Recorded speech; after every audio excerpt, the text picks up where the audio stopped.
God does answer our prayers. Pero ito lang dapat tandaan nyo, hindi palaging yes ang sagot ng Diyos.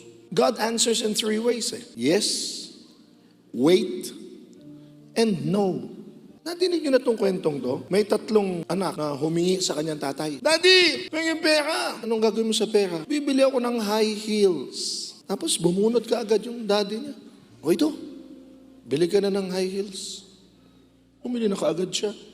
Thank you, Daddy. Bait ni Daddy. Tapos 2 anak. Daddy, pengin pera. Bakit anak? Bibili ako ng high heels. Ay anak, tsaka na kita bibigyan ng pambili.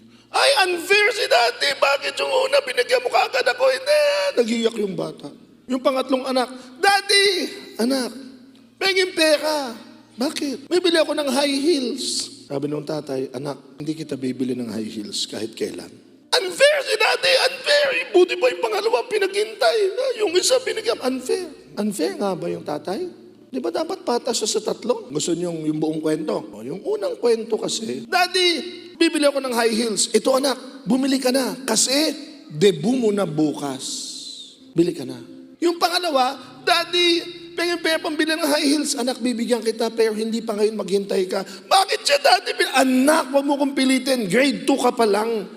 Pag pinilit mo magsusuot niya, matatapilo ka lang. Pero sa kanyang murang edad, isip niya dapat pantay-pantay sila. Pero ang Diyos alam niya, ang tatay alam niya hintay. Yung 3, Daddy, bakit yung isa pinaghintay mo? Bakit ako? Anak, hindi kita ibibili kahit kailan ng high heels. Bakit, Daddy? Dahil anak, may binili na ako para sa'yo.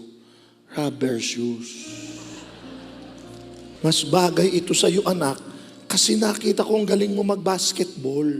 At na-realize mo, ito ang mas bagay sa iyo. Kaya pag sumagot sa inyo ang Diyos, may yes, may wait, at may no, dahil mas alam niya ang mas maganda para sa iyo.